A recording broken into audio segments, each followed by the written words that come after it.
Bonjour à tous, nous sommes ravis de l'intérêt que vous portez à ce webinaire. Pour permettre aux retardataires de nous rejoindre, nous commencerons dans exactement 5 minutes, 14h 5 minutes. Merci à tous et à tout à l'heure.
Rebonjour à tous. Merci de vous être rendus disponibles pour prendre part à notre nouveau webinaire. Ce webinaire d'aujourd'hui porte sur la place de l'innovation dans le secteur agricole en RDC. Je suis Keto Kwe, en charge de la communication et du marketing pour l'équipe francophone de Microsafe Consulting. Alors, avant de commencer, comme nous avons l'habitude de le faire, nous allons vous présenter quelques points logistiques. Tout d'abord, est-ce que vous nous entendez bien? Je vous invite à répondre oui dans la boîte à questions qui se situe à droite de votre écran. Vous pourrez utiliser cette boîte pour poser vos questions tout au long du webinaire. Nous y répondrons à la fin du panel. Enfin, veuillez noter que le webinaire est enregistré et vous pourrez retrouver l'enregistrement sur notre site internet dès demain.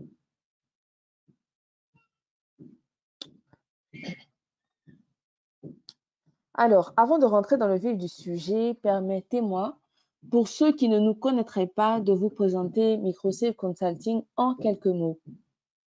Alors, MSC, c'est une société de conseil international spécialisée en inclusion financière, économique et sociale.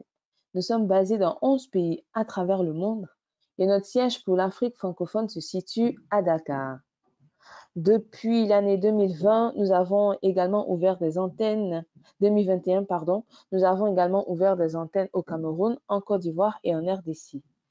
En condensé, nous dirons que nous sommes au cœur de la révolution digitale depuis ses débuts. Aujourd'hui, nous travaillons avec différents acteurs tels que les gouvernements, les banques, les entreprises de télécommunications, les fournisseurs de services tiers, mais aussi les acteurs de l'écosystème entrepreneurial à travers l'Afrique et l'Asie pour réaliser des améliorations durables et assurer un meilleur impact. Nous offrons des conseils stratégiques et opérationnels et aidons à mettre en œuvre des programmes en utilisant nos données et nos idées provenant de nos travaux de recherche sur le terrain et qui sont autant que possible enracinés dans une compréhension profonde des clients, de leurs besoins, de leurs perceptions, de leurs aspirations et de leurs comportements. Notre expérience, nous la partageons également à travers l'Institut ELIX, qui est notre organe de formation.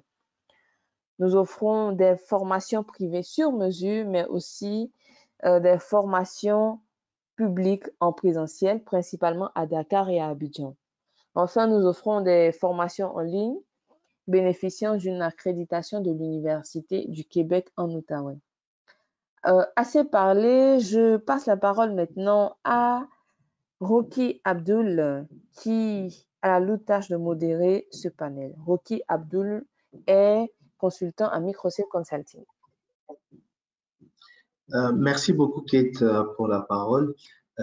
Merci aussi pour cette présentation de Microsafe Consulting. Alors, oui, aujourd'hui, l'agriculture présente une part essentielle de l'économie de tous les pays, celle de la RDC aussi comprise. Et elle a donc son rôle à jouer dans la résolution des priorités nationales qui sont l'éradication de la pauvreté et de la faim, la dynamisation du commerce intra-région ou intra-pays et des investissements aussi, l'industrialisation rapide et la diversification aussi de l'économie, la gestion durable de ressources et de l'environnement et la création de l'emploi, la sécurité et la prospérité partagée. Alors aujourd'hui, nous serons avec trois spécialistes du domaine où nous allons parler du rôle de l'innovation dans les secteurs agricoles congolais. Alors, il est important de noter ici que nous observons des contrastes aujourd'hui. Si nous devons être dans un pays avec plus de 80 millions d'hectares de terres arables, mais qu'aujourd'hui, il y a encore des problèmes liés à la famine, les problèmes liés à l'alimentation, à la sécurité alimentaire et la création d'emplois, même la valeur ajoutée au niveau de la chaîne de valeurs agricoles, il y a une question à se poser. Si aujourd'hui nous avons déjà cette possibilité d'avoir l'innovation, secourir l'agriculture pour participer à son élévation ou à son démarrage. Alors, aujourd'hui, nous allons discuter de ces points autour d'un panel et nous allons avoir juste un petit contexte global, le panel de discussion et quelques questions, la séance des questions-réponses. Alors, en contexte, comme je viens de le dire, la situation des pays africains semble être la même en ce qui concerne l'agriculture et le rôle que le digital ou l'innovation digitale joue au niveau de l'agriculture. Alors, il y a certains problèmes qui se passent ou qui sont un peu communs, comme le problème d'investissements agricoles comparé au pourcentage de dépenses publiques, le problème de manque d'informations ou la mise à jour d'informations qui sont pertinentes, les manques d'accès aux engrais à bas prix ou les manques de bons réseaux routiers ou les réseaux de dessertes agricoles, le manque de soutien financier. Alors, voilà, ça, ce sont des problèmes qui sont un peu généraux, mais aujourd'hui, nous avons cette chance de pouvoir discuter avec des experts sur un pays bien spécifique qu'est la RDC. Alors, sans plus tarder, je vais me lancer directement dans notre panel pour qu'on puisse un peu discuter de cette question. Alors, je vais demander à nos panélistes d'activer leur microphone et aussi d'activer leur caméra au moment où ils vont intervenir, juste pour qu'on puisse mettre le nom sur le visage. Alors, je ne sais pas, je vais commencer par Monsieur Ngama. Est-ce que vous êtes là? Vous nous entendez? Oui, je vous entends. Bonjour. Voilà. Voilà. Je vous Bonjour, entends parfaitement. merci. Merci pour la présentation. C'est bien moi, je suis en place. Merci beaucoup. Alors, on peut profiter, M. Ngama, vous pouvez vous présenter et présenter votre institution. Oui, je m'appelle, comme je le disais tantôt, Ngama Munduku, Ngama Yamu pour la famille et les officiels. Je suis directeur d'une boîte de consultance, un hub agricole ou d'agribusiness basé à Lubumbashi que nous appelons Réseau commercial et agricole. Notre mission, c'est d'essayer de partager les connaissances que nous avons dans le domaine d'agriculture et aussi de faire la facilitation entre différents acteurs pour l'accès aux intrants améliorer les qualités. Voilà en bref ce que je pourrais dire de notre activité. Merci. D'accord. Merci beaucoup, M. Ngama. Je demande aussi à M. Blaise, est-ce que vous êtes là? Vous pouvez aussi activer votre micro et vous présenter.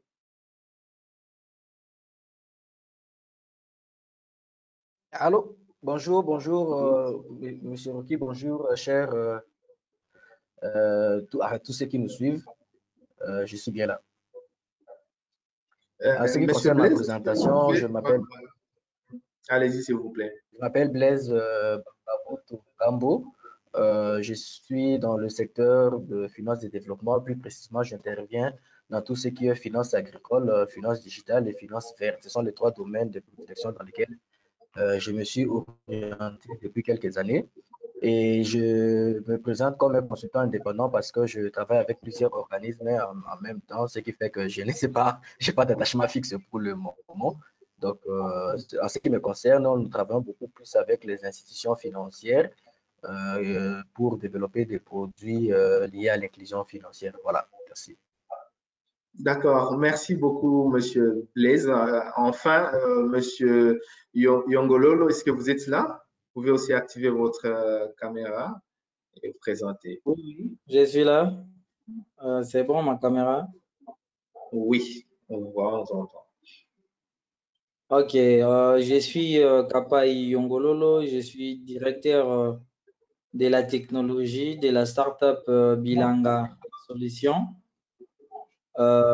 Bilanga est une plateforme web et mobile connectant les agriculteurs aux potentiels acheteurs et consommateurs urbains dans le but de permettre aux petits exploitants agricoles de mieux écouler leurs produits afin d'éviter des pertes post-récolte dans la chaîne de valeur agricole congolaise surtout. Et avant tout, Bilanga comme startup, nous sommes spécialisés dans le développement des outils technologiques dédiés aux acteurs agricoles pour un peu stimuler la production alimentaire avec les meilleurs rendements et des coûts inférieurs. Voilà un peu, donc on est dans ce qu'on peut-être on peut dire sur les secteurs agricoles, innovation, on est axé beaucoup plus sur les smart agriculture, donc l'agriculture de précision, voire même l'intelligence artificielle dans les domaines agricoles, surtout des solutions, des projets qu'on envisage à faire. Voilà en gros. D'accord, merci beaucoup, Monsieur Blaise, pour cette présentation. Alors, on comprend bien que voilà, nous avons des consultants qui sont des spécialistes dans le domaine de l'agriculture, mais aussi nous avons un technicien beaucoup plus du côté de l'innovation, du côté digital, du côté de la technologie. Et c'est pourquoi nous les avons mis sur la même table pour qu'on puisse un peu avoir l'équilibre et capter la place de l'innovation digitale dans les secteurs agricoles congolais. Alors, pour commencer, je vais commencer avec M. Ngama. Les secteurs agricoles congolais, qu'est-ce que vous en pensez? Quels sont les éléments qu'on peut tirer quand on analyse les secteurs agricoles congolais? Oui, merci pour la parole. Le secteur agricole congolais est un secteur que nous considérons en développement, qui est dans une lancée, dans une tendance qui donne l'espoir de développement pour le Congo. C'est un secteur qui est très basique pour le moment et qui a besoin, au fait, où il y a beaucoup d'espace de champs d'intervention pour une innovation technologique. Ce que nous voyons est que c'est un secteur, bien qu'il soit porteur d'espoir, vous avez mentionné vous-même que nous parlons de 80 millions d'hectares arables. Mais l'autre question est de savoir, quand nous parlons de 80 millions d'hectares arables, quel est le niveau de productivité? Et au-delà du niveau de productivité, il y a la question d'accessibilité et aussi la question accessibilité à ces terres, je veux dire. Mais au-delà de ça, il y a aussi la question d'accessibilité à des techniques de productivité, à des technologies avancées que le reste du monde utilise. Vous parlez de la digitalisation. Digitalisation, pour nous, nous sommes, en tant que Congo, le secteur agricole est un secteur qui souffre encore, qui a des challenges, qui a des défis d'adoption, même au niveau des grandes entreprises agricoles. Il y a encore les défis d'adoption de la technologie ou la digitalisation dans le secteur agricole. Alors, l'agriculture, en bref, au Congo, est une activité. Quelqu'un pourrait certainement dire que cette histoire d'un secteur en développement, ça date de l'époque belge, de l'époque coloniale. En effet, nous n'avons pas totalement quitté cette case, Mais il y a de l'espoir puisqu'il y a des ressources, il y a des cadres qui se mettent en place, des cadres législatifs, des cadres politiques, des cadres techniques comme nous autres et des cadres institutionnels de formation comme les universités. Nous avons l'université de Lubumbashi, Kinshasa et consorts qui ont aussi des facultés d'agronomie et qui forment des étudiants qui vont et qui nous donnent de l'espoir, qui vont venir prendre la relève pour remonter ce secteur agricole. Mais c'est un secteur, au moment où nous parlons, c'est un secteur en souffrance, c'est un secteur qui donne juste de l'espoir, mais nous pensons que nous pouvons exploiter cette espérance ou cette lueur d'espoir qui pointe à l'horizon. Voilà ce que je voulais dire en bref. Ok, merci beaucoup, M. Ngama. Et vous avez parlé de la présence, de l'existence des différents défis au niveau du secteur agricole congolais. Alors, je me tourne vers M. Blaise. Quels sont les défis majeurs que nous pouvons déceler sur le marché quand on doit analyser le secteur agricole congolais?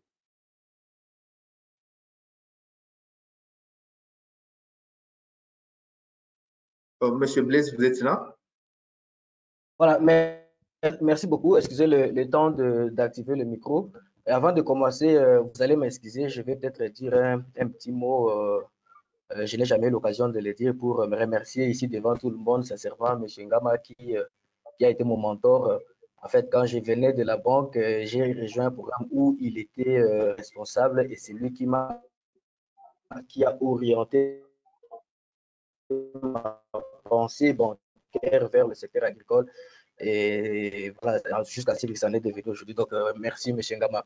En fait, pour répondre à la question, ici, moi, j'aborde l'aspect de l'agriculture comme un maillon dans toute une chaîne qu'on appelle chaîne de valeur agricole.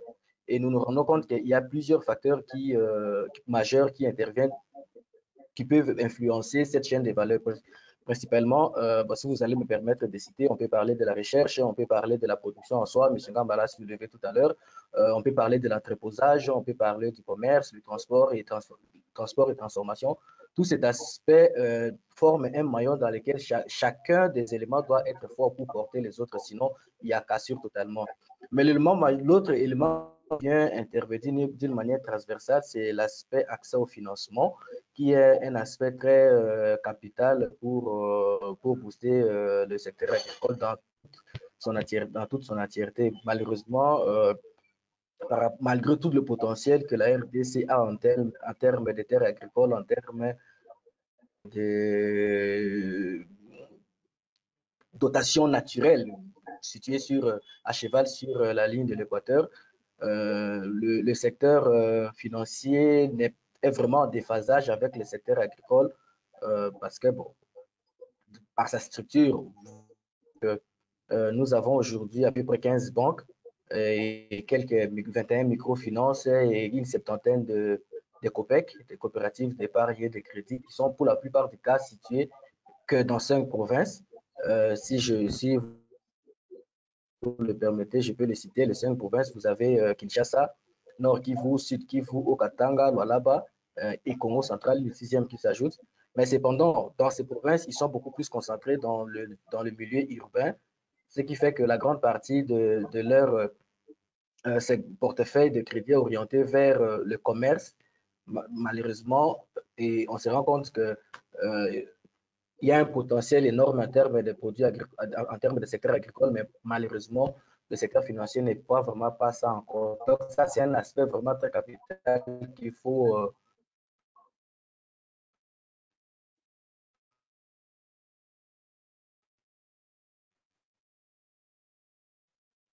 y travailler dans l'avenir pour permettre à booster le secteur agricole. Merci beaucoup.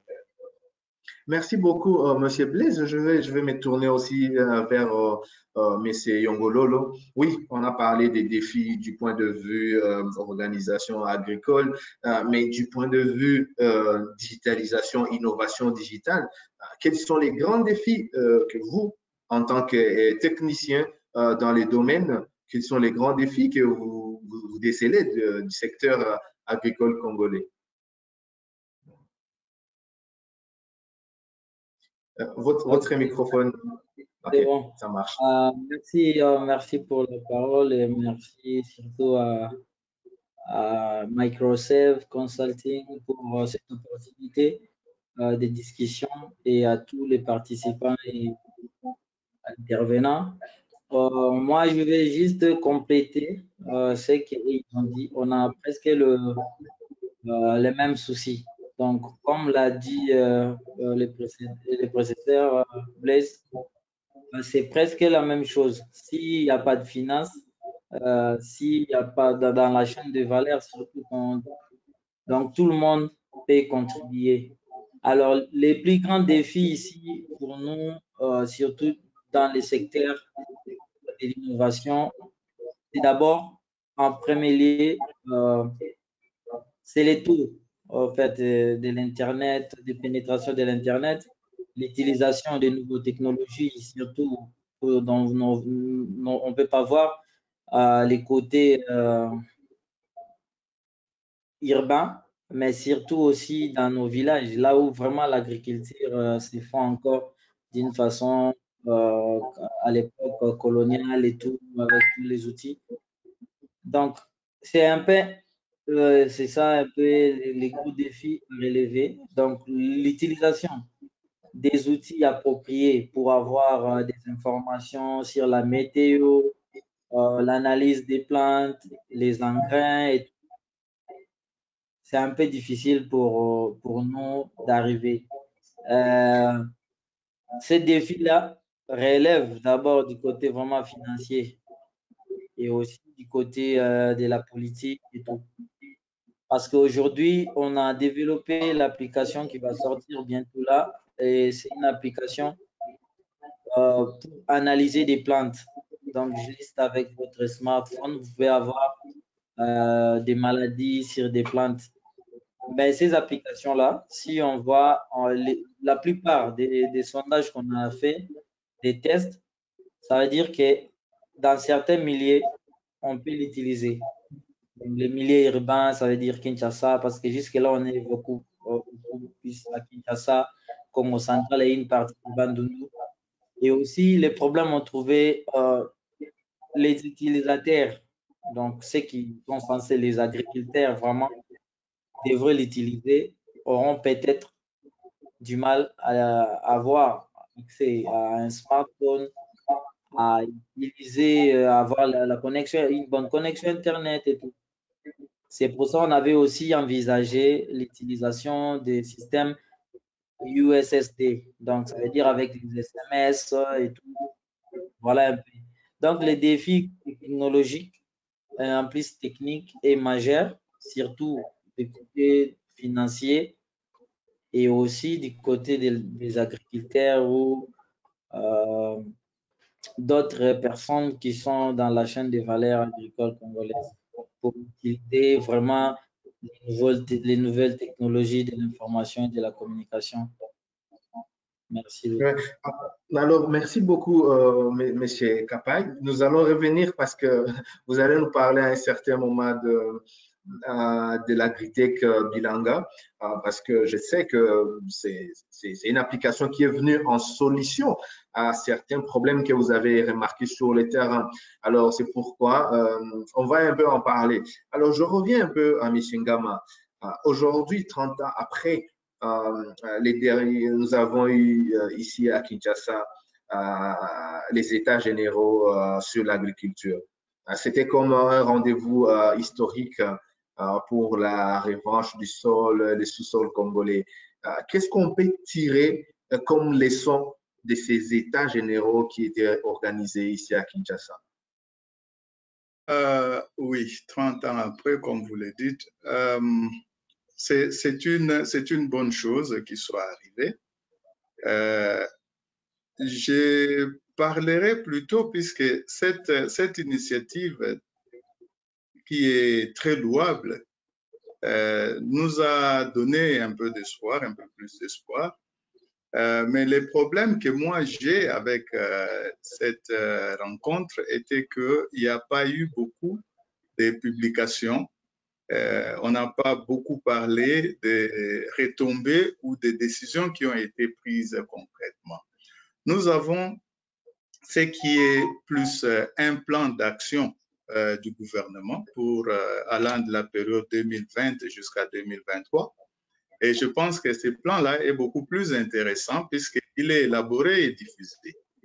Quand on entre en session où nous avons les états généraux où tout le monde a été invité et on a discuté, on devrait avoir des résolutions qui sont sorties de là, rendues publiques, diffusées au niveau des acteurs qui sont actifs, permettez la tautologie, dans les milieux, des milieux concernés, dans ces cas, les milieux de l'agriculture. Pour mon cas, je n'ai pas rencontré des documents pareils, à part des déclarations dans la presse qui ont donné un peu d'espoir qu'il y avait des changements, on allait faire ceci et cela. Mais moi, je pense que si nous devons aller de l'avant avec les concepts Bilanga Agritech Bilanga plutôt, c'est là où le monde se situe.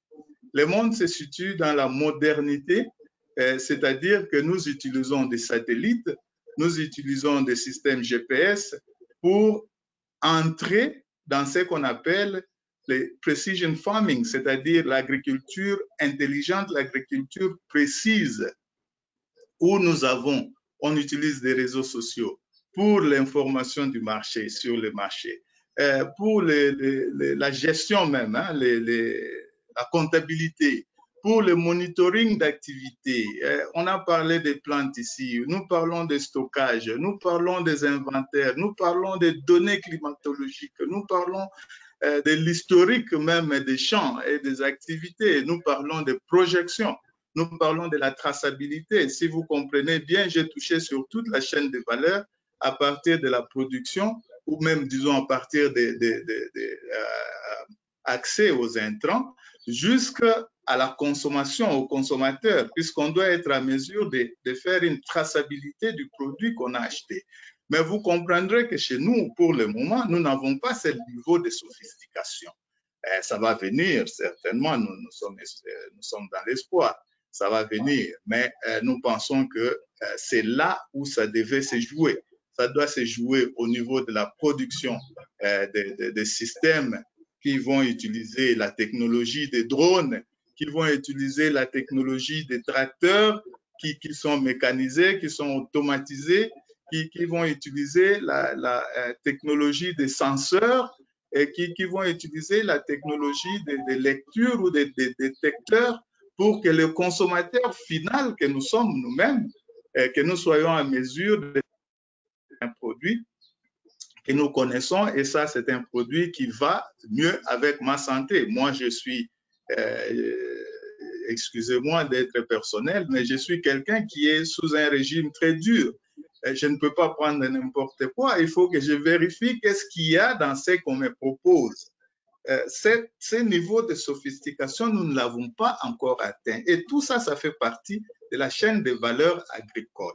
Donc, si nous parlons de l'innovation dans le domaine du secteur agricole, voilà ce que ça nous réserve. Et les États généraux devaient nous guider dans cette optique de mécanisation, d'industrialisation, utilisant la technologie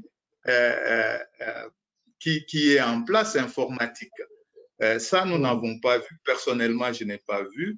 Mais j'ai vu que le gouvernement a un plan d'action, un programme d'action sur 4 ans et nous pensons que ce programme d'action, s'il est mis en place, il nous aidera à développer l'agriculture pour soutenir et l'emploi et la création de petites et moyennes entreprises et même pour protéger l'environnement puisque c'est un programme qui est très complet. Merci. J'aimerais beaucoup parler, mais Monsieur Ngama, non, ne partez pas encore. Est-ce qu'on peut avoir un peu du contenu de ces plans d'action du gouvernement, qui est, selon moi, j'ai bien entendu, c'est un programme sur 4 ans. Est-ce qu'on peut avoir juste les éléments clés de ce plan d'action? Oui, c'est un programme, par exemple, qui parle de l'amélioration de la qualité et de la quantité de la production. Donc là, nous sommes dans la productivité. Nous parlons de la redynamisation de l'agriculture. Nous parlons de la redynamisation de la pêche et de l'élevage. Nous parlons de la promotion de l'écologie. Nous parlons de, pardon, de la promotion de l'industrialisation. Je peux partager tout ça. Il y a des éléments de localisation ou de développement de ce qu'on appelle les agropoles. Donc, les sites comme, bon, je ne dirais pas Bukangalonzo, mais ce sont des parcs agro-industriels. Bukangalonzo, c'est une ferme industrielle, ce n'est pas un parc. Et dans ce cadre, nous parlons aussi d'encourager le développement agro-industriel par la mise en place justement de ces structures-là, des parcs agro-industriels. On parle de la formation du personnel technique. Vous comprendrez par exemple qu'au niveau de, pardon, au niveau de nos ministères, nous avons un personnel qui souvent n'a pas eu l'occasion de rafraîchir sa connaissance et encore moins d'opportunités de pratiquer au mieux leurs connaissances. Ce sont des gens qui sont très doués, ce sont des gens qui ont beaucoup d'éléments à offrir. Ce sont les mêmes personnes qui ont porté notre secteur agricole pendant très longtemps. Et maintenant, ils sont dépourvus de moyens, ils n'ont pas suffisamment de moyens pour nous rendre les mêmes services. Donc, ce sont ce genre de choses qu'il faudra mettre en place. Les universités, je les ai citées tantôt. Moi-même, je suis en collaboration avec la faculté d'agronomie ici, où nous essayons tant mieux que possible, tant peu que possible, de donner ou de passer certaines connaissances aux étudiants, des connaissances pratiques sur terrain. Ça doit être une politique nationale. Et le gouvernement, dans le cadre de son plan ou programme d'action, il est prévu de faire ce genre d'activités. Je vous parlerai aussi rapidement, si vous m'autorisez, je vous parlerai par exemple aussi de la mise en place du programme de 145 jours, par exemple. Ça fait partie de ce programme de développement agricole. C'est vrai qu'il y a toujours des polémiques, mais ça fait partie de la société congolaise. Quoi qu'on dise, ça crée des polémiques, mais ces initiatives-là, ça fait partie du programme d'action du gouvernement pendant cette période qui va de 2020 jusqu'à 2023. Donc, si vous voulez plus de détails, je pourrais vous en fournir sur peut-être une synthèse sur une page ou quelque chose comme ça. Voilà. D'accord, merci beaucoup, M. Ngama. Franchement, bien détaillé les éléments de votre réponse. Alors, je rappelle à tous nos participants que vous pouvez poser directement vos questions juste à droite dans la fenêtre questions. Vous pouvez cliquer là-bas et en même temps que nous sommes en train de faire ce webinaire, vous pouvez poser vos questions et nous allons y répondre juste à la fin de ce webinaire. Alors, je me dirige vers M. Blaise. Oui. Je viens d'entendre M. Ngama parler de beaucoup d'initiatives entreprises ici en RDC. Alors, selon vous, c'est quoi le problème s'il y a autant d'initiatives, les parcs agroalimentaires ou agro-industriels, le programme des 145 territoires, mais le problème, il est où? Parce que le secteur agricole congolais n'est pas émergent. Ok, merci. Pour répondre à cette question, je vais commencer par catégoriser les acteurs du secteur agricole. Avec votre permission, je vais prendre 4 catégories niveau A, B, C et D. Niveau A, vous avez les grandes fermes et les fermes moyennes qui ont une activité assise avec une comptabilité, des comptes audités. Souvent ceux-là travaillent déjà avec des institutions financières, ils reçoivent des financements. Le deuxième niveau, le niveau B, j'appelle ça le ferme émergent et fort potentiel. C'est pas formel, hein, c'est moi qui les mets à 4 niveaux comme ça.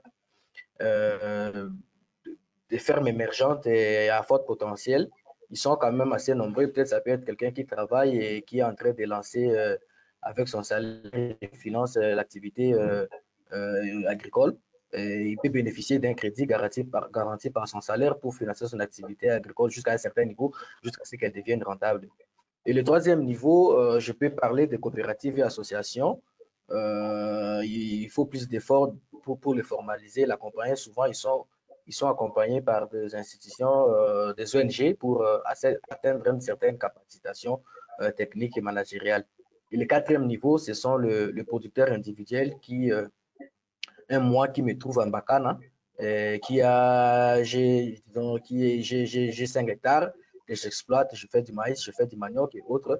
Vous vous rendez compte que la structure de la production agricole est beaucoup plus constituée du deux derniers niveaux, disons, les producteurs individuels, les coopératives et associations, qui souvent se trouvent dans les milieux ruraux et parfois c'est cette catégorie qui n'ont pas souvent accès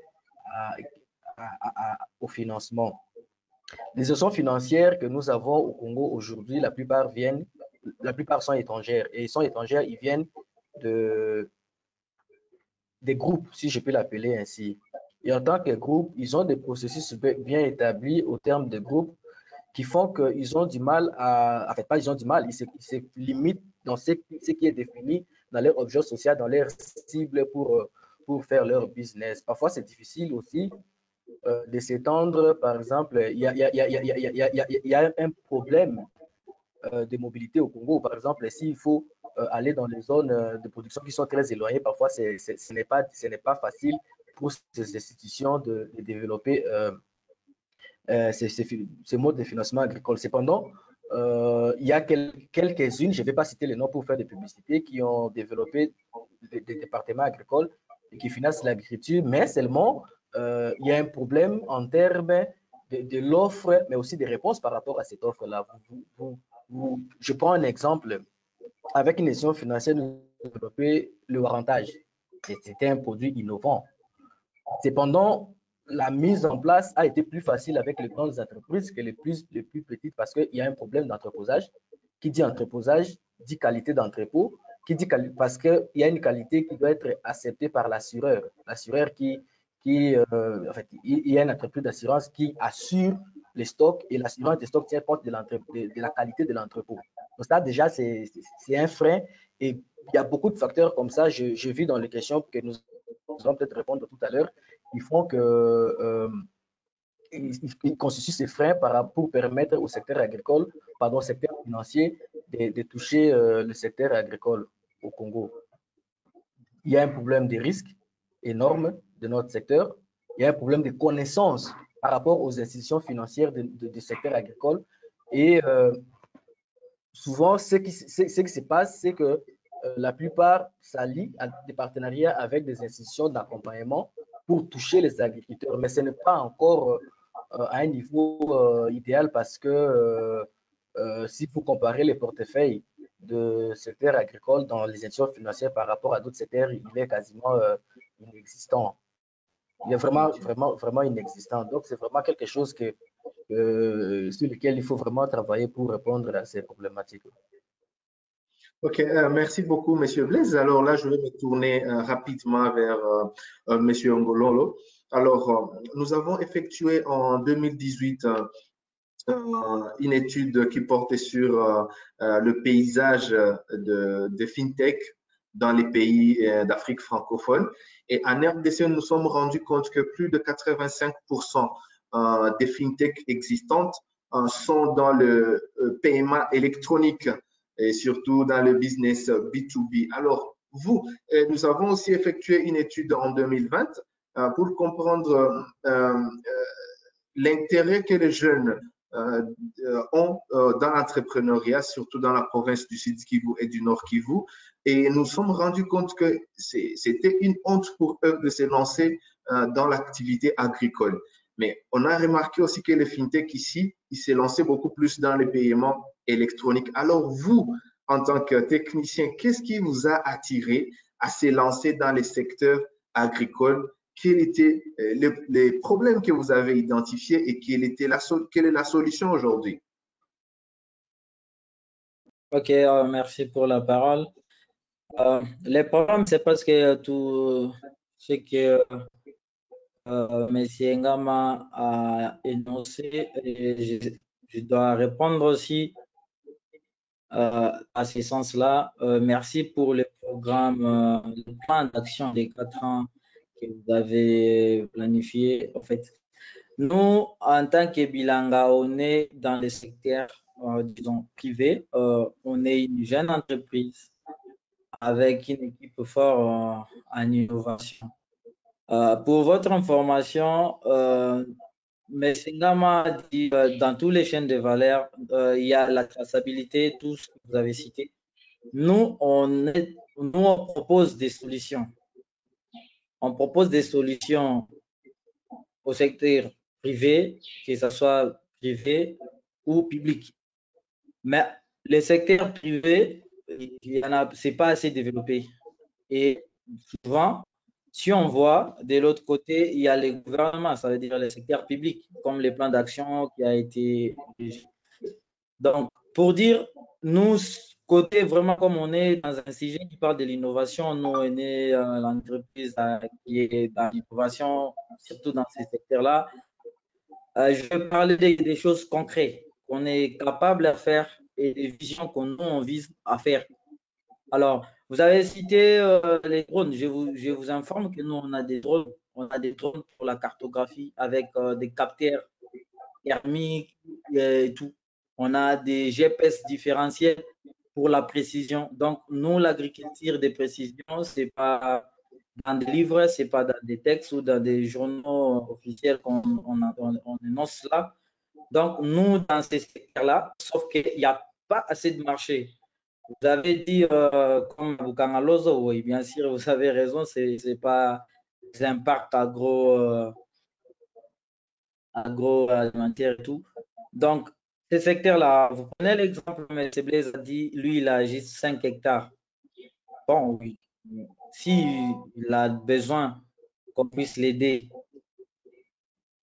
pour la technologie, l'agriculture de précision et tout, on va signer des accords et travailler avec eux. Donc, l'innovation, nous, on a toujours ces blocages, surtout le côté, moi, je vais parler beaucoup plus du côté du secteur public, ça veut dire le gouvernement. On a présenté des outils, je dis bien, à part les slides ou les autres choses qu'on a présentées, on a des équipements, ça veut dire on a des drones, on a des GPS différentiels, on a des détecteurs des mouvements, que ce soit pour des animaux qui entrent dans des champs ou que ce soit, par exemple, les oiseaux et tout. On a aussi les drones pour l'arrosage. On a des drones aussi pour les pesticides et tout. Donc, dans ces domaines-là, côté technique, on a des outils, on a la main-d'œuvre, on a des côtés vraiment techniques, on a des techniciens, on a des personnels qui peuvent faire ça. Mais les blocages arrivent du côté financement et aussi du côté du gouvernement de l'appui. Donc, quand je dis financement, il y a aussi que le gouvernement, dans ses plans d'action, est-ce qu'ils ont vraiment intégré? Parce que nous, on est en RDC, ça fait maintenant 3 ans, ça va faire maintenant 3 ans. On est ici en RDC avec des outils, avec des solutions numériques.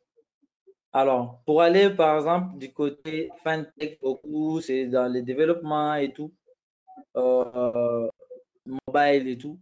Nous, on a pris ça aussi en considération. Donc, et ils ont développé des outils pour la FinTech, donc ce qui est les techniques de côté financier. On va l'utiliser aussi, les mêmes outils, pour implanter ça dans le secteur agricole. Donc, pour exemple, je dirais, si quelqu'un veut acheter un produit sur le site de Bilanga, parce qu'on a notre place des marchés avec des agriculteurs qui déposent leurs produits et tout. S'il veut acheter, il y avait les contraintes dans des années qui passaient, des paiements mobiles par exemple, avec M-Pesa, Orange Money ou les autres. Maintenant, nous, on a MaxiCash maintenant qu'on est en train d'implémenter pour que les gens peuvent acheter des produits sur les sites de Bilanga ou l'application Bilanga. Et ça, c'est la FinTech qui nous a aidés. Nous, on a aidé ça à intégrer aussi du côté des agriculteurs. Quelqu'un qui est, par exemple, à Kinshasa, je prends la commune X, il va acheter quelque chose. Alors, avec l'approvisionnement et tout, la livraison, au lieu de se déplacer, par exemple, il peut faire la commande avec l'application Bilanga ou sur le site de Bilanga. On va lui livrer, il paye avec sa carte Visa ou son mobile money et tout.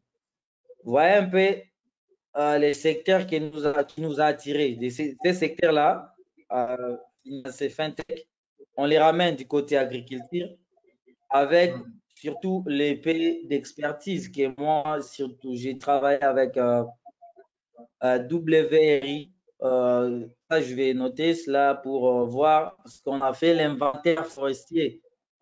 Il y a même la classe forestière, on a aidé les ministères aussi, parce que les ministères travaillent avec WRI, World Resource Institute, dans ces domaines-là, pour la foresterie et tout.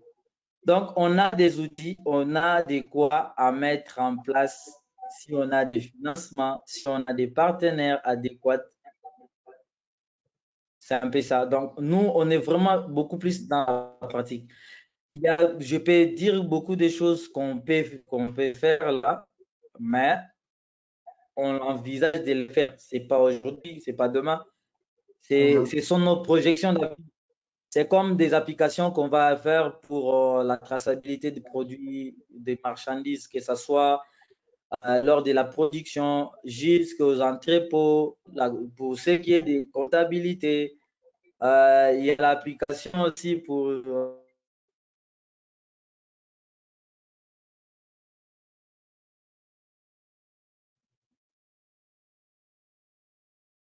Là, je pense qu'on a perdu Monsieur Ngololo.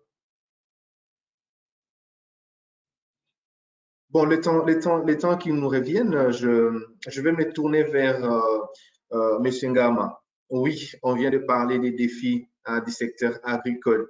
On vient de parler de la place de l'innovation digitale dans les secteurs agricoles. Mais aujourd'hui, est-ce qu'on peut parler des problèmes de conflits fonciers en RDC?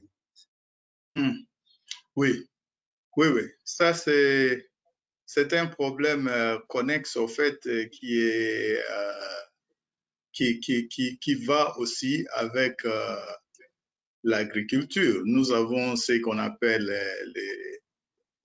la loi Bakajika qui énonce que les sols et les sous-sols, je crois c'est à son article 53 ou quelque chose comme ça, qui donne la primeur de l'utilisation du sol à un certain groupe. D'abord, puisque nous sommes au Katanga, moi je suis au Katanga, et dans le Haut-Katanga, par exemple, il y a beaucoup de mines, il y a beaucoup de sociétés minières qui exercent. La loi donne préséance aux sociétés minières, à l'exploitation minière sur l'exploitation agricole. Donc déjà là, si nous avons deux groupes différents entre les gens qui font l'exploitation minière et ceux qui font l'exploitation agricole, déjà ça tombe du côté des miniers, de ceux qui sont dans l'exploitation minière. L'autre question qui se pose, c'est celle des communautés. La loi autorise aux communautés d'utiliser les terres sur lesquelles elles vivent pour leur essor économique et pour la bouffe aussi. Et ça crée, quand vous y allez pour des activités commerciales, j'ai cité tantôt Bukangalonzo, qui est une ferme industrielle ou qui était, je ne sais pas. Et nous avons aussi suivi par la voie des médias comment les populations riveraines se plaignent maintenant du fait qu'ils n'ont pas eu accès à ces terres pendant très longtemps et ils n'ont pas une source de revenus. Hein, et ça, le conflit foncier, il est réel. Et il est aussi, il y a un problème qui se pose aussi entre des acteurs exploitants. Les régimes cadastrales, des fois, ça il faut qu'on se le dise, des fois, ils ne nous rendent pas un bon service. Le même terrain est vendu ou attribué à deux personnes différentes, que ce soit morale ou physique, et à la fin, ces deux entités ont un clash pour le contrôle ou l'utilisation de cette partie du sol. Alors, le conflit foncier, il est réel et nous avons aussi dans des agglomérations urbaines, par exemple, si je prends Kinshasa, en cas de figure, vous avez des terrains qui, à l'époque, à notre époque, quand moi je grandissais à Kinshasa, je ne veux pas vous raconter mon âge, mais il y avait des terrains où on faisait des cultures maraîchères. À ce jour, ces terrains ont été engloutis par la pression démographique et urbanistique de Kinshasa et les agriculteurs ou les maraîchères qui étaient sur ces terrains ont dû soit se déplacer ou abandonner leurs activités. Donc, la question de conflit foncier est réelle. La question doit être traitée, ce n'est pas au niveau des coûts, ça doit être traité au niveau du législateur pour donner à l'agriculture sa place. Si les miniers aujourd'hui, moi je n'en disconviens pas, les miniers, ils apportent du cash, comme on dit en anglais, c'est du quick win, ce sont des low-hanging fruits. On y va, on creuse, on raffine et on a des milliers de dollars. L'agriculture, on creuse et il faut attendre 3 mois pour le maraîchage, il faut attendre 9 mois pour le maïs au Katanga et des histoires comme ça. Il faut attendre 5 ans pour les fruits, des histoires comme ça. Alors, tout ça doit être réglé par les législateurs. Moi, je pense que nous devons revoir notre ordre de priorité dans un environnement d'insécurité alimentaire. Nous devons revoir ce que nous offrons aux agriculteurs comme moyen, surtout au niveau foncier, puisque c'est ça les premiers facteurs de production, c'est la terre, c'est le sol. Si au niveau de la terre, déjà, on commence à s'embrouiller, la suite ne promet pas. Donc, la question de conflit foncier est réelle, mais il est traitable. Je ne sais pas si j'ai répondu à votre question. Oui, d'accord. Oui, merci beaucoup, M. Ngama. Rapidement, pour clôturer, parce que on s'étend directement vers la séance des questions-réponses, parce que nous avons déjà reçu autant de questions. Et pour ceux qui en ont encore, n'hésitez pas, écrivez-les dans la boîte questions qui se situe juste à droite. Vous pouvez cliquer questions, vous écrivez votre question, vous les soumettez. Alors, je vais me tourner vers M. Blaise. Monsieur Blaise, à voir l'intervention de M. Ngama, on voit encore qu'il y a des soucis au niveau du régulateur congolais. Alors, aujourd'hui, pensez-vous que la législation congolaise est muette? D'abord, pour la stimulation ou la sensibilisation du secteur agricole ou sur la gestion des conflits fonciers en RDC? Merci beaucoup.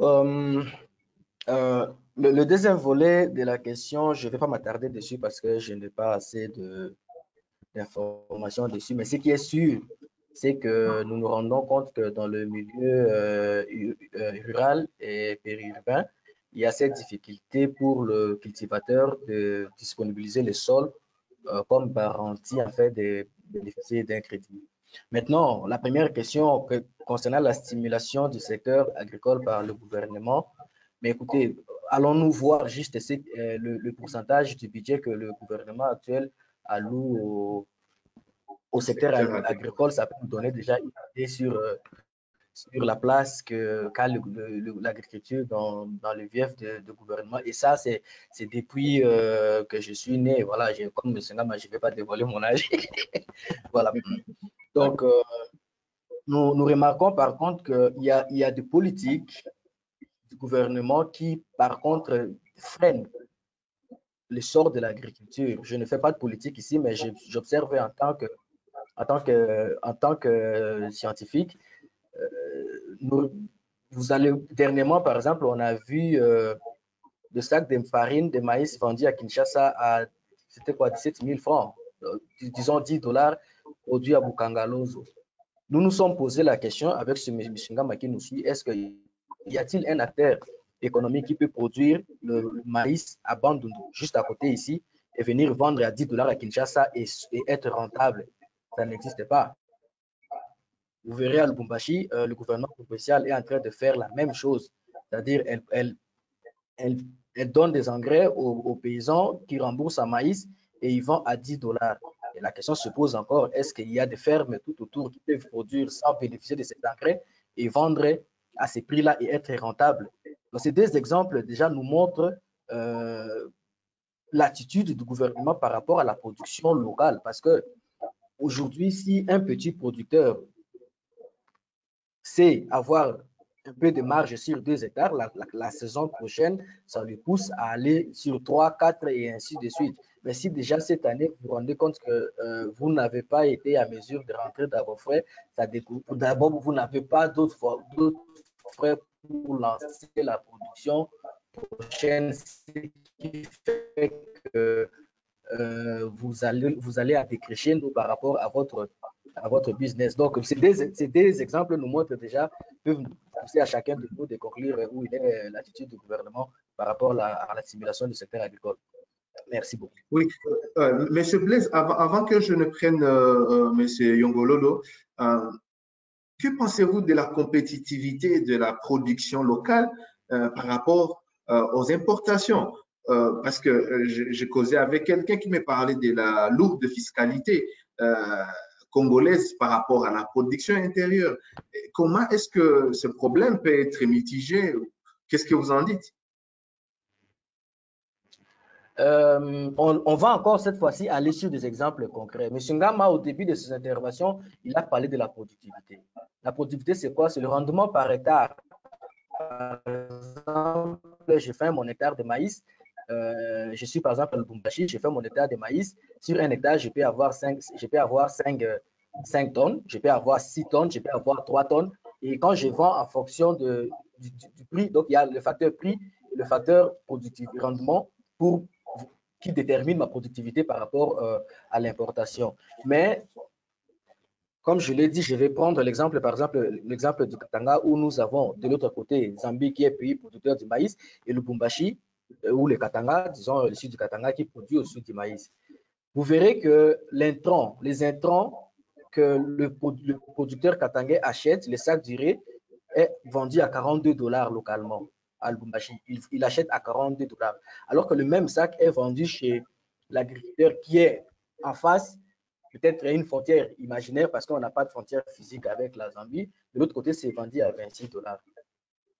Donc, si j'ai besoin de 4 sacs d'engrais ou 8 sacs d'engrais, semences et autres, vous remarquerez que le prix en termes d'intrants,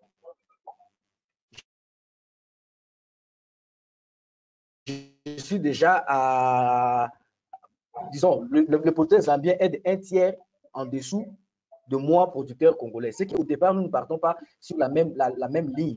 Vous remarquez. Tout ça pourquoi? Parce que le gouvernement n'appuie pas le secteur agricole pour la rendre compétitive. Aujourd'hui, il y a beaucoup de théories dans le monde économique qui vous parlent de libre-échange et le gouvernement ne doit pas s'ingérer dans le secteur économique. Il faut laisser les privés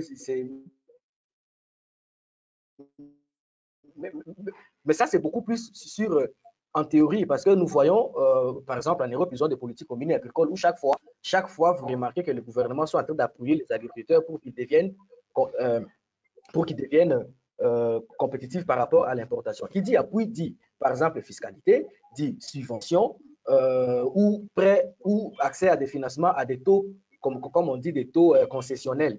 Aujourd'hui, un agriculteur congolais peut être financé à un taux de 25%, voire même plus s'il s'agit des plus petits dans des microfinances. Vous pensez que comment est-ce qu'il peut être compétitif par rapport à quelqu'un qui reçoit un financement à des 6%? Donc, il y a tous ces facteurs, il y a tous ces petits facteurs, ça peut être fiscalité, subvention, structure du marché, l'état de la route, l'état de conditionnement, la transformation, tout ça fait que l'agriculteur congolais ne peut pas faire face à son homologue étranger. Je ne sais pas si j'ai essayé de répondre à votre question.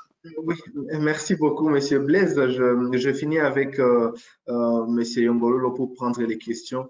Monsieur Kapai, que pouvez-vous dire de l'adoption des solutions digitales dans les secteurs agricoles? Parce que c'est ça votre business. Vous mettez en place des solutions pour améliorer les secteurs agricoles. Oui, c'est bien, mais qu'en est-il de l'adoption? Est-ce que les utilisateurs ou les destinataires, est-ce qu'ils sont prêts à payer vos produits? Est-ce qu'ils utilisent? C'est quoi la situation? Ok, merci beaucoup. Je crois bien votre question, ça rentre aussi parmi des questions qui m'a été posées ici. Je vais répondre, ça profiterait aussi aux autres de pouvoir utiliser mon temps pour répondre à ces questions. Donc, quand on parle de l'innovation, je vais répondre de l'autre côté. L'innovation, c'est pas seulement l'innovation technologique. Et qui dit innovation, ça ne veut pas dire que on va, comme la question a été posée, refaire les secteurs agricoles. En fait. Les secteurs agricoles existent, ça a existé, ça a toujours existé depuis. Mais l'innovation, ça veut dire on vient accompagner, ajouter quelque chose de plus. Par exemple, l'innovation, ce n'est pas seulement dans la technologie. L'innovation ici est dans la technique. Donc, ça veut dire des techniques innovantes, en fait. Il y a des techniques innovantes qu'on peut adapter dans les secteurs agricoles. Par exemple, l'agriculture qui se faisait aux années 70, on doit innover, par exemple, dans les techniques. Donc, prenons l'exemple si labourer avec des houes et de la machette. Voilà, bon, vous voyez, on va par exemple dire, on va ajouter une technique innovante. Ça veut dire aujourd'hui, on a des tracteurs, on a certains outils qui permettent. Donc, ça veut dire qu'on n'a pas éliminé quelque chose, on ajoute juste la valeur. Ça diminue par exemple le travail des gens. Ils vont passer plusieurs heures à labourer la terre, peut-être prendre moins de temps. Donc, on a apporté quelque chose. Moi, je réponds à la question, je crois que j'ai oublié, non? Mais ce qui m'a posé, est-ce que l'innovation est surtout toujours dans les côtés technologiques? Non. Donc, ce n'est pas seulement le côté technologique, ça veut dire le côté technologique. Bon, quand on dit technologie, il y a aussi les mots techniques à l'intérieur. Donc, c'est aussi dans les techniques. C'est aussi dans les, par exemple, l'entrepôt, la façon d'entreposer des produits, la conservation de produits. Vous voyez, ça ajoute. Aujourd'hui, on parle de la biotechnologie et tout, comment faire pousser des plantes dans des conteneurs, au lieu d'utiliser les terres. Ça, nous, on n'est pas encore à ce niveau-là. Mais du moins, c'est quelque chose qui vient avec l'innovation. C'est toujours dans ce secteur. Pour dire ce qui est... il y a l'autre question qui m'a été posée. Monsieur Ngololo, beaucoup plus sur l'adoption de vos produits, de vos solutions par rapport à l'agriculteur congolais. Ouais. Oui, bon, ça fait partie aussi d'une question qui m'a été posée, bon, au lieu d'aller de gauche à droite.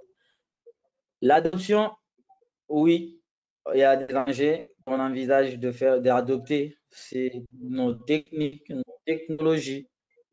dans ces domaines-là. Pour sauf preuve du contraire, nous, on a essayé d'organiser juste des sessions de formation avec des coopératives, des associations des agriculteurs, surtout, bon, je citerai si ceux qui sont à Kinshasa, c'est à côté des ponts Kabila et tout. On a essayé de voir un peu ce qu'ils utilisent comme outil et de quoi nous, on serait utile avec des techniques nouvelles qu'on va les apporter, comment est-ce qu'ils vont les prendre. Donc, c'est un peu ça du côté pour la démarche, en fait, je dirais, qu'on fait pour l'adoption des technologies. Et nous, on a maintenant l'idée de faire, à partir de toutes ces formations, de tous ces sondages, de toutes ces enquêtes qu'on a fait sur terrain, on va proposer bientôt un outil, c'est un outil informatif, à titre informatif,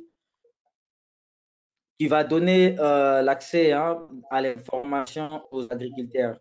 Vous voyez, que ce soit pour la météo, que ce soit pour certaines informations utiles, des messages push comme ça.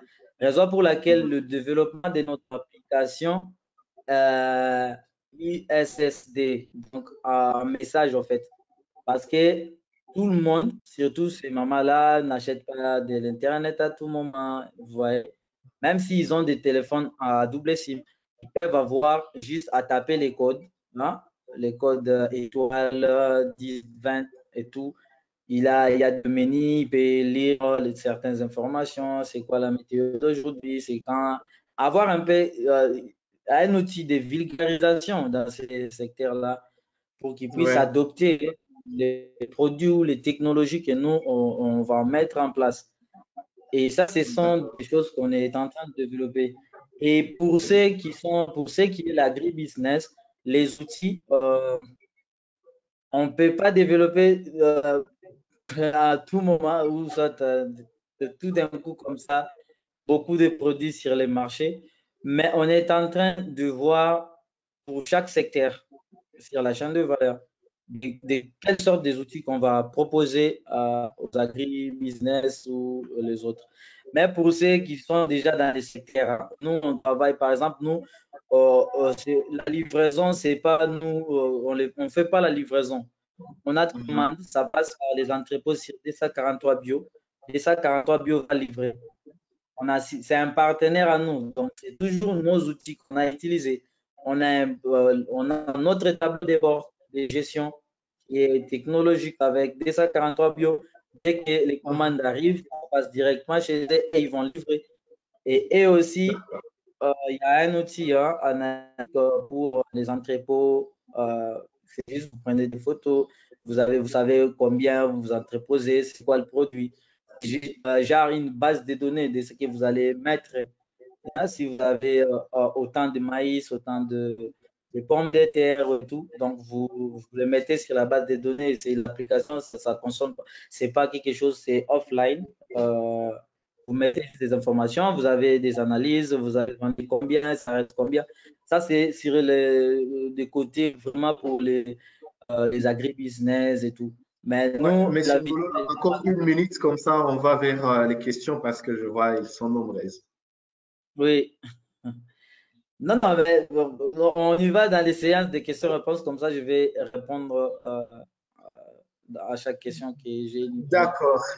D'accord, merci beaucoup. Alors, comprenez que nos panélistes ont encore beaucoup de choses à partager, mais vos questions sont tellement précieuses qu'on doit les prendre en ce moment. Alors là, j'invite ma collègue Kate pour la séance des questions. Merci beaucoup, Monsieur Blaise. Merci beaucoup, Monsieur Ngama. Merci beaucoup, Monsieur Ngololo. On se reprend juste après la séance des questions. Kate, vous avez la parole. Merci Rocky, merci comme il a dit à nos panélistes pour leurs brillantes interventions qui je suis sûre ont donné le goût à tous nos participants. Figurez-vous que nous avons près de 25 questions à répondre en disons 15 minutes, ce qui ne sera pas évident. Je commence déjà à nous excuser auprès de nos participants si certaines questions n'ont pas de réponse tout à l'heure. Nous nous engageons à vous envoyer des réponses par mail pour tous ceux qui n'auront pas leur réponse ce soir. Donc, les panélistes et nous nous engageons à envoyer des réponses par écrit par mail si d'aventure nous devions arrêter avant l'heure. Donc, nous passons à la première question. C'est la suivante. Quel est l'appétit de la population pour les produits locaux agricoles? Question adressée à M. Ngama. OK. L'appétit. Moi, je crois que l'appétit est... Avant que vous allez, Oui, je vous sais vous très, m'entendez? oui, je vous entends très bien. Je sais que vous avez de très belles réponses. Là, maintenant, on va s'assurer que nous donnons des réponses assez courtes, Bref, concises, bref. brèves, pour qu'on puisse aborder le plus de questions possible. Merci. D'accord. Là, vous m'avez déjà bouffé mes 30 secondes. Mais Pardon. je disais que les produits locaux est un produit très prisé par les consommateurs. Il a juste quelques problèmes, moi je dirais au niveau il y a la présentation. Donc là, c'est une question de ce que nous appelons les post-harvest, donc les post-récolte. La question de présentation, la question de préservation et aussi la question, je dirais, de coûts, des prix. Blaise a touché à la question de compétitivité. Donc ça affecte effectivement nos produits. Mais en termes de volonté ou d'appétit, l'appétit est réel et nous l'avons vu à plusieurs reprises dans ces pays. Merci. Merci, M. Ngama. On passe à la question suivante. Alors, quels sont les blocages observés au niveau de la pratique, disons au niveau du secteur agricole? Est-ce que je vais poser la question à M. Blaise? Est-ce que vous pouvez nous donner quelques difficultés observées? Disons 3 maximum.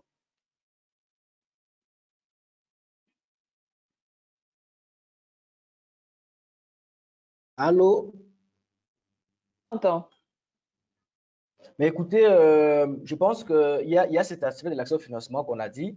Il y a cet aspect de technologie, de production qu'il faut prendre en compte dans ces contextes de changement climatique. Il y a cet aspect où on ne travaille plus dans une clause fermée, tenir compte des aspects de la concurrence. Donc, tout cet aspect réuni, il n'y a pas seulement un aspect, il y a tout cet aspect intervient à un certain pourcentage et c'est la conjugaison de ces facteurs qui font qu'il y ait des blocages. On a parlé de gouvernement, l'appui du gouvernement, les actions politiques tout à l'heure. Donc, c'est tous ces aspects-là qui constituent le blocage observé au niveau de la pratique. Ouais.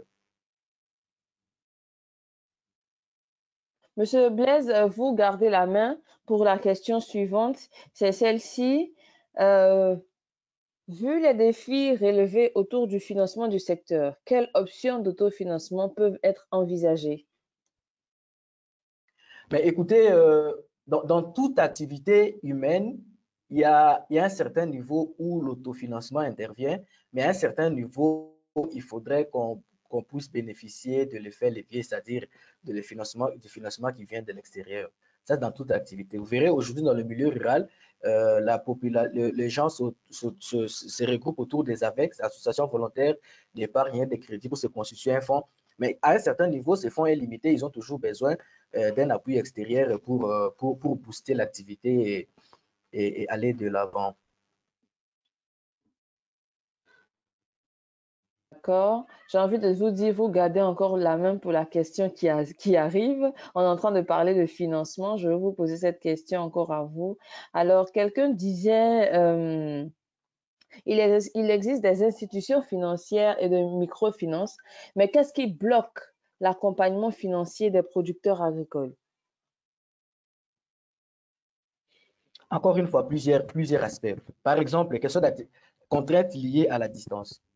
les institutions sont situées dans des banques, pardon, dans des villes, et les sites de production sont ailleurs. Aujourd'hui, il y a une question qui revient en bas sur l'innovation technologique comme accessibilité. Aujourd'hui, nous remarquons la montée de la finance digitale qui permet aux agriculteurs d'avoir un accès aux services financiers à distance. Ça peut permettre de répondre à cet aspect, mais il y a plusieurs autres facteurs. Je parlais à distance, je parlais des problèmes de liquidité, nos microfinances ou COPEC qui finance le secteur agricole n'ont pas assez de liquidités pour tenir face aux contraintes, en fait, aux réalités du calendrier agricole. Parce que quand vous financez quelqu'un, quand vous financez une ferme ou une activité agricole, ce n'est pas le mois prochain comme dans le secteur du commerce où vous commencez il commence à rembourser. Ça peut prendre 3-4 mois pour commencer à rembourser, et il y a ces contraintes de liquidité. Il y a problème d'information des institutions financières. Ils n'ont pas toujours assez d'informations par rapport à la gestion, à la production agricole. Je m'explique.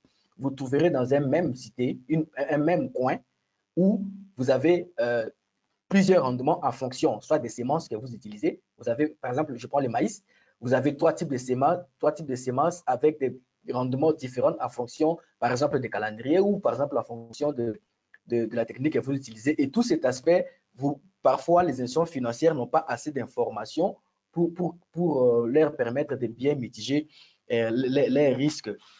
Il y a aussi le problème de structuration des marchés. Ça aussi, c'est une vraie contrainte que les institutions financières ont pour accompagner le secteur. En fait, la liste elle est longue, mais je peux peut-être citer les quelques-unes là vu qu'on a cette contrainte de temps.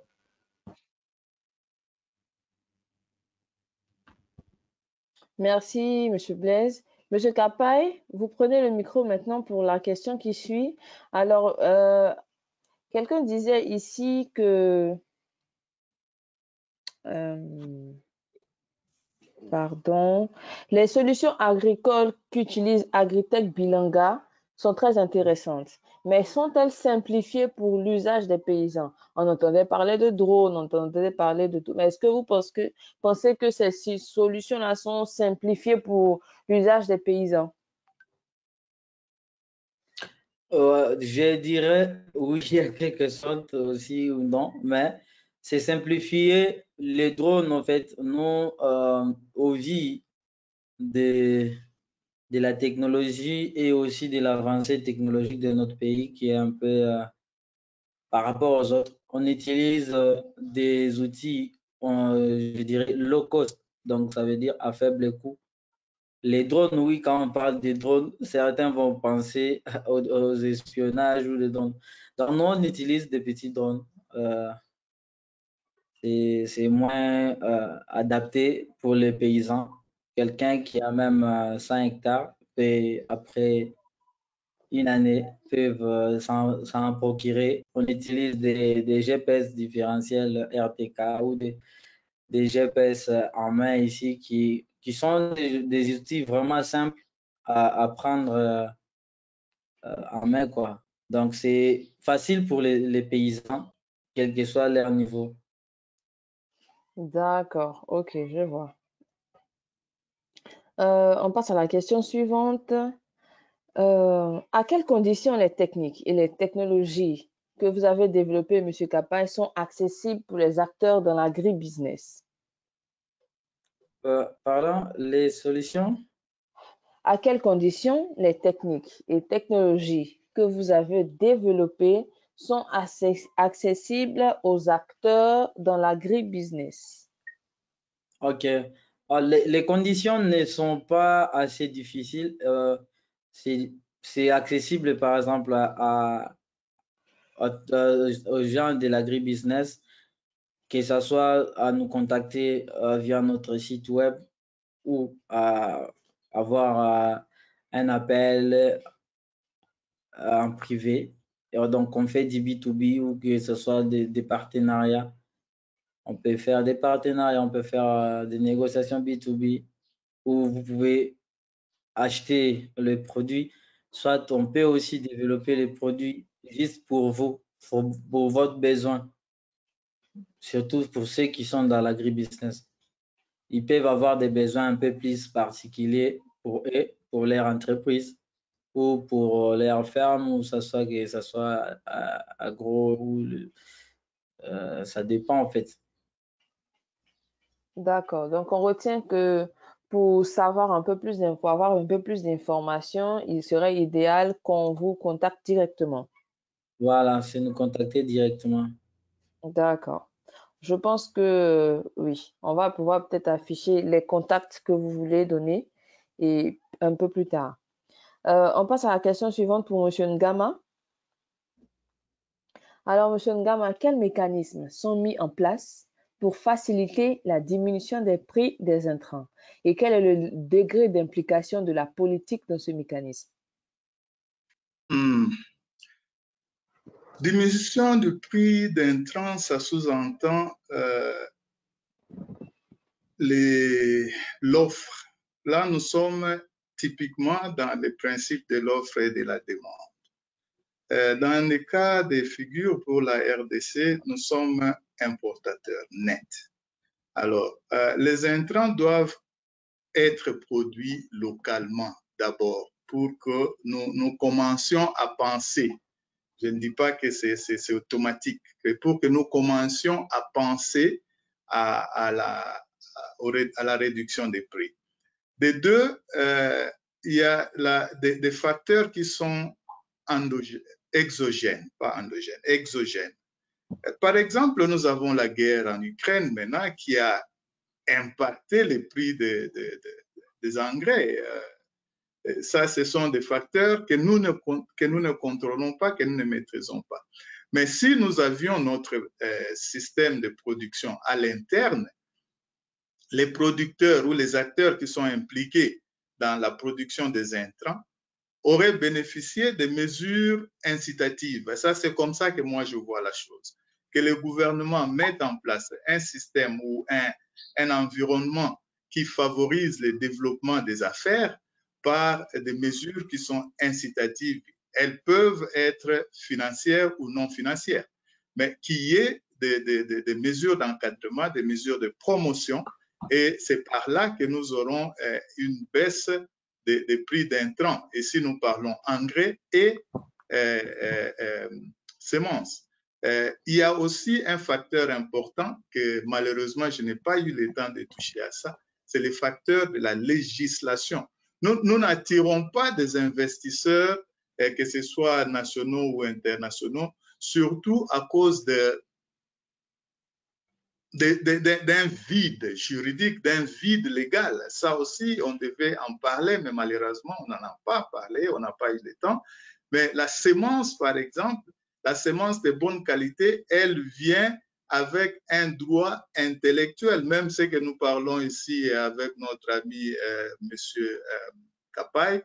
Ce sont des propriétés intellectuelles qui doivent et qui sont protégées.